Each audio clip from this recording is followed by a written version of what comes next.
नमस्कार, मैं हूं शम्स ताहिर खान और आप देख रहे हैं वारदात। ग्वालियर में इंटरनेशनल क्रिकेट स्टेडियम के बाहर एक शख्स अपनी बीवी को 5 गोली मारता है। बीवी सड़क पर अब आखिरी सांसें गिन रही है।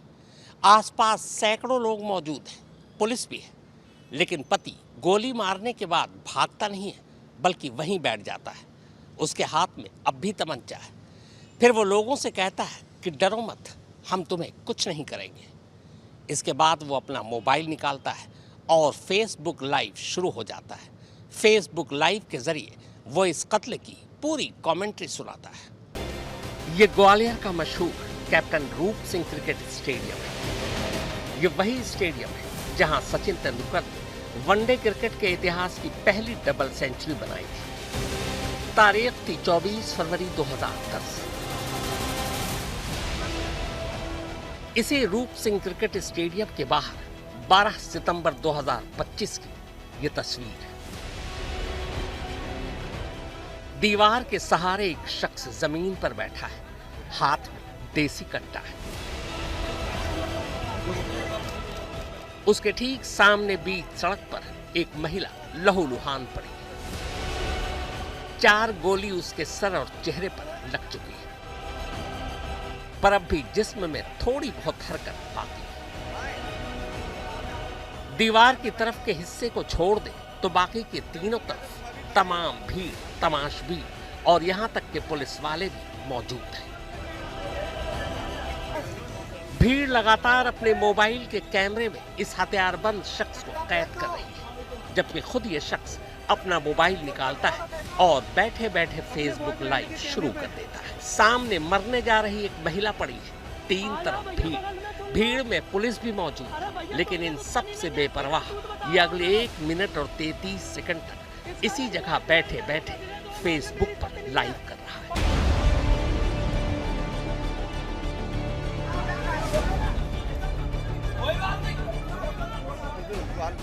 पुलिस मौके पर है और अच्छी खासी तादाद में है, लेकिन इस शख्स पर काबू पाने में इनके पसीने छूट रहे हैं। पुलिस इस पर काबू पाने की शुरुआत में 2 कोशिशें करती है। पहले पुलिसिया कार्बाइन से गोली चलाने की कोशिश, लेकिन कार्बाइन चलती ही नहीं है।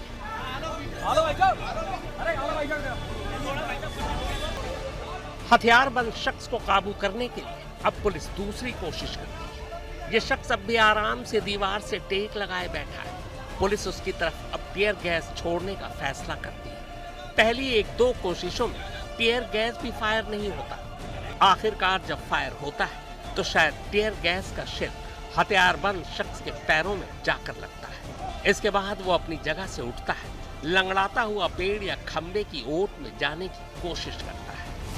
सैकड़ों की भीड़ और दर्जनों पुलिस वालों की मौजूदगी के बावजूद लगभग 30 मिनट यानी पूरा आधा घंटा इस शख्स को काबू करने में लगता है। और एक बार जैसे ही ये काबू में आ जाता है, सभी अपनी बहादुरी इस पर दिखाना शुरू कर देते हैं।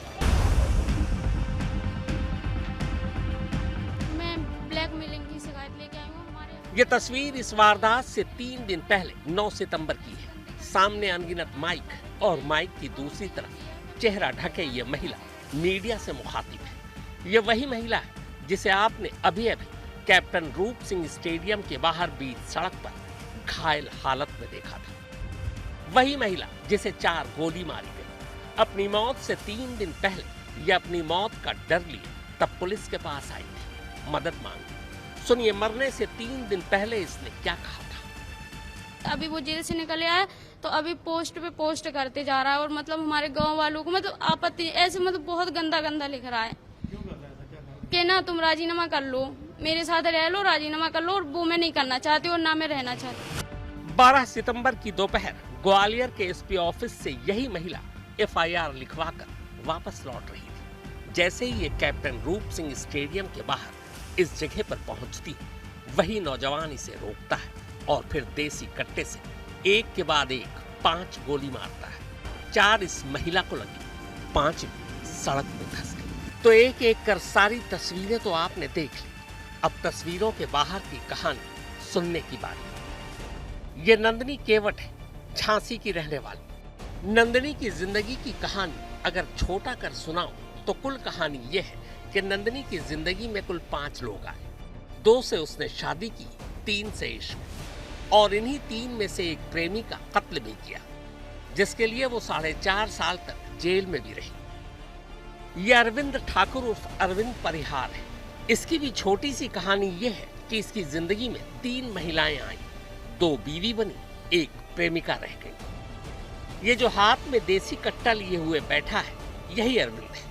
और ये जो इसके सामने पथरीली सड़क पर आखिरी सांसें गिन रही है, ये इसी अरविंद की दूसरी पत्नी नंदिनी है। अब इन दोनों की इस छोटी सी कहानी का बड़ा हिस्सा जानते हैं। झांसी की रहने वाली नंदिनी की 10 साल पहले शादी हुई थी। उस शादी से नंदिनी को एक बेटा हुआ, लेकिन शादी के कुछ वक्त बाद ही नंदिनी की अपने पति के ही 3 दोस्तों से दोस्ती हो गई। धीरे धीरे ये दोस्ती प्यार में बदल गई। बात यहीं तक नहीं रुकी।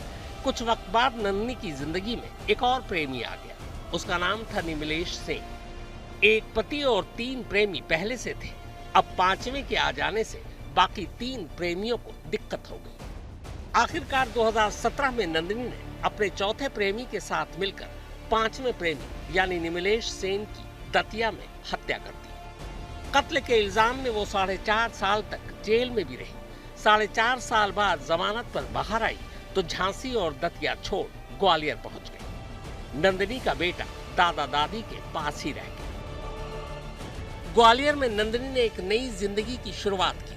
ग्वालियर आने के बाद उसने अपना एक पार्लर खोल लिया। 2022 की बात है। पहली बार सोशल मीडिया के जरिए अरविंद नंदिनी से मिला। दोनों एक दूसरे के पोस्ट पर कमेंट्स करते और फॉलो करते। यानी अब नंदिनी की जिंदगी में 5वां या 6ठा नया प्रेमी आने वाला था। 2023 आते आते अरविंद की शक्ल में वो आ भी गया। अब दोनों में मुलाकातें हुई और फिर 2023 में दोनों ने आर्य समाज मंदिर में शादी कर ली। अब ये पता नहीं कि अरविंद को नंदिनी का अतीत पता था या नहीं, या नंदिनी को अरविंद का अतीत मालूम था या नहीं। अरविंद भी शादीशुदा था और उसके 3 बच्चे थे। शादी के बाद कुछ वक्त तो हनीमून पीरियड जैसा गुजरा, लेकिन फिर धीरे धीरे दोनों एक दूसरे की सच्चाई जानने लगे और यहीं से झगड़े की शुरुआत हुई। 2024 में तो वो वक्त आ गया जब नंदिनी ने बाकायदा थाने में अरविंद के खिलाफ हत्या की कोशिश का मुकदमा दर्ज करा दिया, ये कहते हुए कि उसने उसे कार से कुचलकर मारने की कोशिश की थी। इस मामले में पुलिस ने बाद में अरविंद को गिरफ्तार किया और 3 महीने तक जेल में भी रहा। हालांकि बाद में नंदिनी ने यह केस वापस ले लिया और इस तरह अरविंद जेल से छूट गए। लेकिन दोनों के रिश्ते अब बहुत पीछे छूट चुके थे। अब दोनों साथ भी नहीं रहते। दोनों का अतीत अब दोनों के सामने था। अब दोनों एक दूसरे से बदला ले रहे थे। अरविंद ने नंदिनी के खिलाफ कथित तौर पर उसकी आपत्तिजनक तस्वीरें सोशल मीडिया पर डालनी शुरू कर दी। ये तस्वीरें नंदिनी और उसके दोस्तों की थी। सोशल मीडिया पर इन्हीं तस्वीरों को देखने के बाद 9 सितंबर को नंदिनी ग्वालियर में थाने पहुंची रिपोर्ट लिखाने। इसी के बाद तब उसने मीडिया से बात भी की थी, यानी 9 सितंबर को ही। मैं ब्लैकमेलिंग की शिकायत लेके आई हूँ। हमारे हस्बैंड हैं जो वो AI से मेरे फोटो मतलब ऐसे गंदे करके न्यूड पिक बना के वायरल कर रहे हैं। और उनकी जो GF है पूजा परिहार, जो कि अजयगढ़ की है, फिलहाल निवास वो ग्वालियर में करती है, जो उनकी GF है। और उसको एक बेटा है इसका, और इसकी पहली वाइफ भी है जिसकी शिकायत मैंने 2024 में करी थी। उसके बाद जैसे हम थाने से बाहर निकले तो गाड़ी चढ़ा दी थी अरविंद ने मेरे ऊपर। फिर उसके बाद अभी वो जेल से निकले आए तो अभी पोस्ट पे पोस्ट करते जा रहा है। और मतलब हमारे गाँव वालों को मतलब आपत्ति ऐसे मतलब बहुत गंदा गंदा लिख रहा है कि ना तुम राजीनामा कर लो, मेरे साथ रह लो, राजीनामा कर लो। और वो मैं नहीं करना चाहती और ना मैं रहना चाहती। जो गाड़ी चढ़ाई थी उन्होंने मेरे ऊपर उसका। हाँ, क्या नाम है पूरा? अरविंद परिहार 2023 में। हाँ, वो वीडियो मैं बता रही हूँ। मैं MP में भी नहीं थी, मैं छत्तीसगढ़ में थी उस समय। मेरा झगड़ा हुआ था तो इन्होंने बोला था कि मैं अब पूजा परिहार से कभी नहीं मिलूंगा। तो मैंने कहा तुम मतलब मेरे मुंह से ऐसा निकल गया तो कि तुम गू खाने लगे हो, मैं नहीं रहूंगी तुम्हारे साथ। तो इनने थोड़ी देर बाद वो वीडियो मुझे खुद से सेंड किया था और ये बोला था कि बाबू मैं सुधर गया हूँ, जिसका मैसेज मेरे पास अभी भी है और मेरे पास वो फोटोज वीडियो सारे हैं।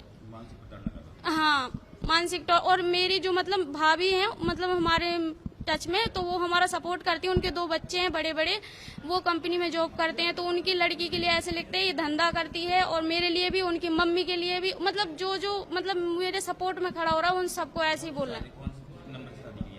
मैंने आर्य समाज से शादी की थी। हाँ, लेकिन उन्होंने बताया नहीं था, और इसकी शिकायत मैंने सिरोल थाने में 2024 को जैसे ही पता चला था तो करी थी। हाँ, करी है। वो ये बोल रहे हैं कि सिरोल थाने आप चली जाओ और कंप्लेन कर देना, वो कर लेंगे। जबकि हम पहले भी गए थे, आवेदन दे के निकले थे, तो हमारी जनहानि हुई थी, हमें बहुत ज्यादा नुकसान हुआ था। इससे पहले 16 अगस्त यानी जन्माष्टमी के दिन का इन दोनों का एक ऑडियो भी सामने आया।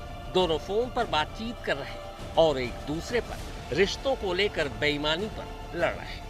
ये सारी चीजें होने के बाद 12 सितंबर को नंदिनी अपने 2 दोस्तों अंकुश पाठक और कल्लू के साथ साइबर सेल के दफ्तर जाती है अरविंद के खिलाफ रिपोर्ट लिखाना। भिंड से हेमंत शर्मा के साथ सर्वेश पुरोहित, ग्वालियर, आज तक। नंदिनी का कत्ल दूसरे पति के हाथों हुआ। पति फिलहाल पुलिस के कब्जे में, लिहाजा पोस्टमार्टम के बाद पुलिस ने नंदिनी के रिश्तेदारों से लाश को ले जाने को कहा, लेकिन रिश्तेदारों ने लाश लेने से मना कर दिया। अलबत्ता उसके दोस्त लाश लेने को तैयार जरूर दिखाई दिए। रिपोर्ट लिखाने के बाद 12 सितंबर की दोपहर नंदिनी अपने उन्हीं 2 दोस्तों के साथ एक ऑटो से वापस लौट रही थी। अरविंद लगातार तीनों का पीछा कर रहा था। अरविंद का यह मानना था कि अंकुश पाठक और कल्लू नंदिनी के प्रेमी हैं। इसके बाद जैसे ही ऑटो रूप सिंह स्टेडियम के करीब पहुंचता है, अरविंद नंदिनी का हाथ खींचकर उसे ऑटो से बाहर ले आता है। अरविंद के हाथ में तमंचा देख ऑटो वाला ऑटो भगा ले जाता है। नंदिनी के दोनों दोस्त भी उसी ऑटो में आगे निकल जाते हैं। हम एसपी ऑफिस साइबर क्राइम में आवेदन देके आ रहे थे, क्योंकि अरविंद परिहार है जो झूठी पोस्ट कर रहा था। तो जैसे ही हम लौट रहे थे तो उसने हमें देख लिया, तो ऑटो में हम लोग बैठ रखे थे, तो ऑटो के पीछे आया। तो ऑटो के पीछे आते आते क्या हुआ, हमने भैया को बोला आप ऑटो मत रुको, आप चलो। तो उन्होंने दूसरी जगह ऑटो मोड़ दी, ये अपना रूप सिंह स्टेडियम के साइड। तो वो एक ऑटो से और पीछे आया, तो ऑटो जब एक साथ में जब आई तो हमारी ऑटो में उनको हाथ पकड़ के गिरा लिया। और तो उसके डर की वजह से ऑटो वाले ने, मैं ऑटो में बैठा था तो ऑटो वाला तेजी में निकल गया और सारे लड़के भाग गए थे। तो मैं बच गया, उसने मुझ पर फायरिंग करने की कोशिश की थी। मेरा फ्रेंड था साथ में, और 2 लड़के भी थे जो स्टेशन जा रहे थे, अलग बैठे हुए थे। मेरा फ्रेंड था वो उसका नंदलाल पांचा। मैं जे हरियाणा रहता हूँ, जॉब करता हूँ हरियाणा में। जी, हम भाभी मानते थे। हाँ, फैमिली रहती थी, हमारी फैमिली के साथ रहते थे। वो बैग में लेके आया था, बैग में लेके आया था। जब उसने ऑटो जब एक साथ में लगी तो उसने निकाल लिया था। तो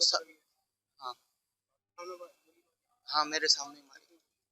उसने कम से कम 5 से 6 राउंड फायर किए। मैं ऑटो में बैठा रह गया, तो वो नीचे गिरा लिया था। तो उसने फायरिंग की। उसके बाद वो ऑटो वाले भैया कहीं नहीं रुके, ना मेरे को उतरने दिया ना कुछ किया। नहीं, वो तो ये कह रहा था तू तो रुक, मैं बता रहा हूँ तुझे। नहीं, वो हाँ पहले धमकाता था उनको। उससे पहले उनके बाद डेली कॉल करता था वो, बट वो उठाते नहीं थे कि मैं तुझे मार दूंगा, ये कर दूंगा, वो कर दूंगा, लेकिन वो कॉल नहीं उठाते। अब नन्नी अरविंद के कब्जे में थी। ठीक इसी जगह, इसी तरह कुछ देर तक तो अरविंद नन्नी से झगड़ता है और फिर अचानक एक के बाद एक कुल 5 गोलियां नंदिनी को दाग देता है। गोली की आवाज सुनकर भीड़ इकट्ठा हो चुकी थी। कुछ देर बाद पुलिस भी मौके पर थी, पर अरविंद भागता नहीं है, यहीं बैठ जाता है। इसके बाद मोबाइल पर फेसबुक लाइव शुरू करता है।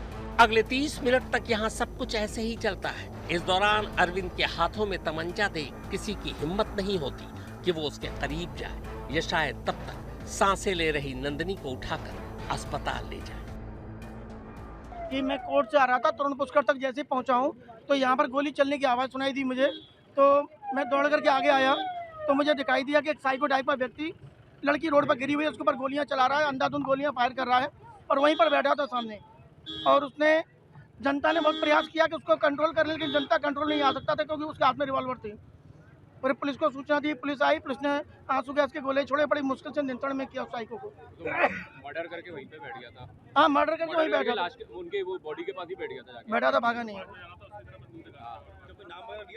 नहीं, वो तो डिस्टेंस इतना था कि उस तक पहुंच पाना बड़ा कठिन था। जो मृतका है वो अपने पति से अलग रह रही थी और किसी और के साथ रह रही थी। तो वही 2 लोग थे जिनके साथ वो भी दिल्ली में रहती थी और जॉब भी करती थी। तो वो लोग दिल्ली से इनके साथ यहाँ ग्वालियर आए हुए थे और वो घटना के चक्षुदर्शी भी हैं और इस एफआईआर में फरियाद है। इस कहानी का सबसे अफसोसनाक पहलू यह है कि पोस्टमार्टम के बाद नंदिनी की लाश लेने कोई आगे नहीं आया, न नंदिनी के ससुराल वाले न उसके घर वाले। अगर कोई आगे आया तो नंदिनी के वही 2 दोस्त या प्रेमी, यानी अंकुश पाठक या कल्लू। पर चूंकि वो दोनों नंदिनी के रिश्तेदार नहीं थे, लिहाजा पुलिस कानूनन उन्हें लाश नहीं सौंप सकती थी। आखिर में नंदिनी के घर वालों को समझा बुझाकर उसके पिता को नंदिनी की लाश सौंप दी गई। भिंड से हेमंत शर्मा के साथ सर्वेश पुरोहित, ग्वालियर आज तक। तो वारदात में फिलहाल इतना ही, मगर देश और दुनिया की बाकी खबरों के लिए आप देखते रहिए आज तक।